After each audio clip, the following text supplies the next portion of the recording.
কত সুদ ধরছো, কত ঘুষ গ্রহণ করছো, কত জুলুম করছো, কত চুরি করছো, কত ডাকাতি করছো। ওরে হাত অবৈধভাবে কত মহিলার গায়ে হাত লাগাইছো। ওরে পাও, তুই কি নেকের দিকে বেশি আসছো না গুনার দিকে বেশি আসছো? গুনাহ যা করছো তওবা করতে পারছো কি পারো নাই?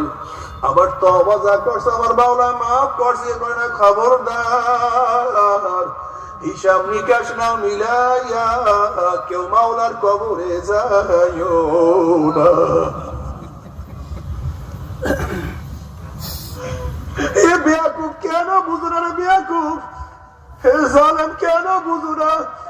আজকে দুনিয়ার পরীক্ষায় একবার ফেল করলে বারবার পরীক্ষা দিয়া পাস করার আশা করা যায়। আজকে দুনিয়ার ব্যবসায় একবার লস খেলে বারবার ব্যবসা করিয়া লাভ করার আশা করা যায়।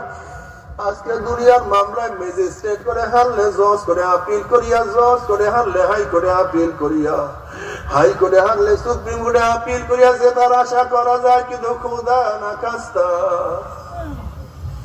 খুদা না খাস্তা, খুদা না খাস্তা, খুদা না খাস্তা মৌতের মামলায়, কবরের মামলায়, ওই কিয়ামতের মামলা, ওই মিজান পুলিশের মামলা যে একবার স্লিপ কাটিয়া যায়, যদি পুলিশের মামলায় একবার পড়িয়া যায় আর তো আপিল করা যাবে না।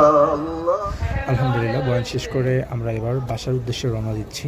আলহামদুলিল্লাহ, আজকের সফরটা আসলেই অনেক মনোমুগ্ধকর ছিল। আলহামদুলিল্লাহ, অনেক কিছু জানতে পেরেছি, অনেক কিছু শিখতে পেরেছি।